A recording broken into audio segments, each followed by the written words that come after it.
Сәлем достар, бүгін сіздерге осындай кереметтей творожный пирогтың бетін меренгамен әсемдеп ұсынудың жолын көрсететін боламын.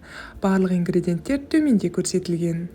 Ең алдымен осы пирогымыздың негізі қамырын дайындайық. Көптеген пирогтарда осылай жасаймын, яғни универсалды қамыр. Ең алдымен жұмыртқамызға шекерімізді салып, миксердің көмегімен көпіргенше араластыратын боламыз. Мінекей, консистенциямыз көпірді. Ендігі кезекте құрғақтай ұнымызға разрыхитель салуды ұмытпаймыз. 10 граммдай қажет болады. Мінекей салдық.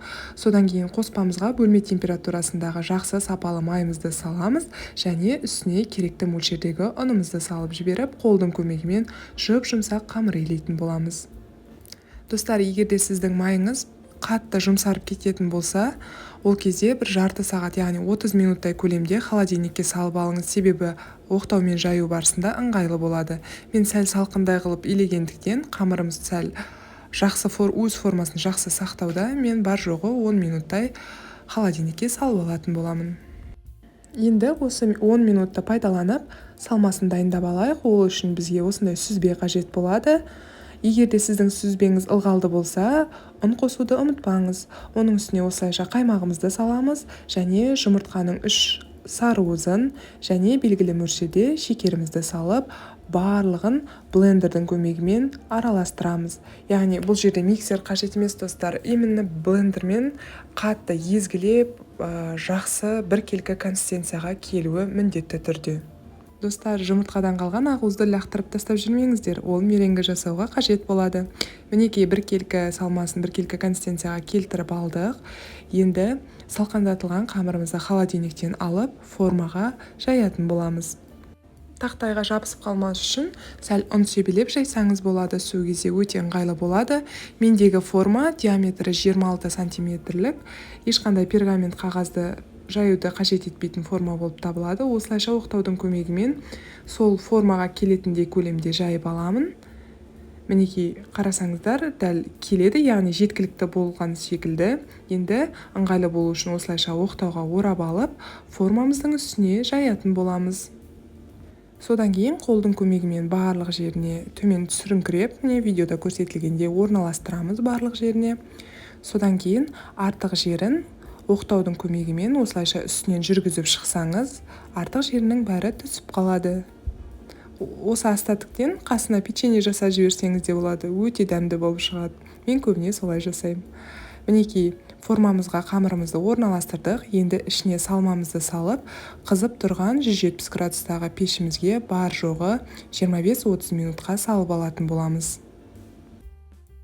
Достар, міндетті түрде каналыма тіркеліп, өз пікірлеріңізді қалдыруды ұмытпаңыздар. Алдағы уақытта өте оңай деген рецепттермен бөлісетін боламын. Ендігі кезекте пирогымыз пеште пісу барысында. Сол сәтті пайдаланып меренге жасап алайық. Ол үшін бізге манағы жұмыртқадан қалған 3 ақуызымызды осылайша көпіргенше миксермен жақсылап араластыратын боламыз. Содан кейін оның үстіне шекерімізді салып және жақсылап араластырамыз. Кем дегенде 2-3 минут миксеріңіз қосулы болуы қажет. Сәл жылдамдығын жоғарылатсаңыз да болады. Осылайша формасын қалыпты ұстайтын консистенцияға келген кезінде кукурузды крахмалыңызды салатын боласыз. Достар, міндетті түрде бұл жерде формасын сақтау үшін кукурузды крахмал қажет болады.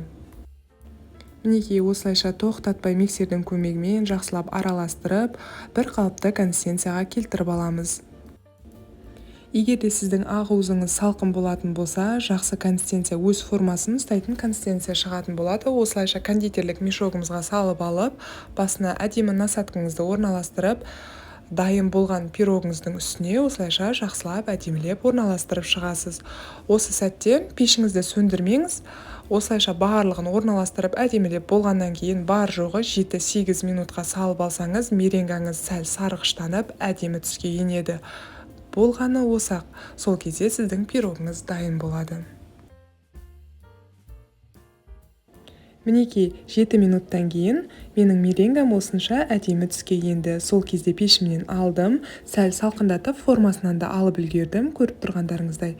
Енді пышақтың көмегімен кесіп, сіздерге разрезде көрсететін боламын. Достар, сіздер де жасап көріңіздер, өте нәзік пирог шығады.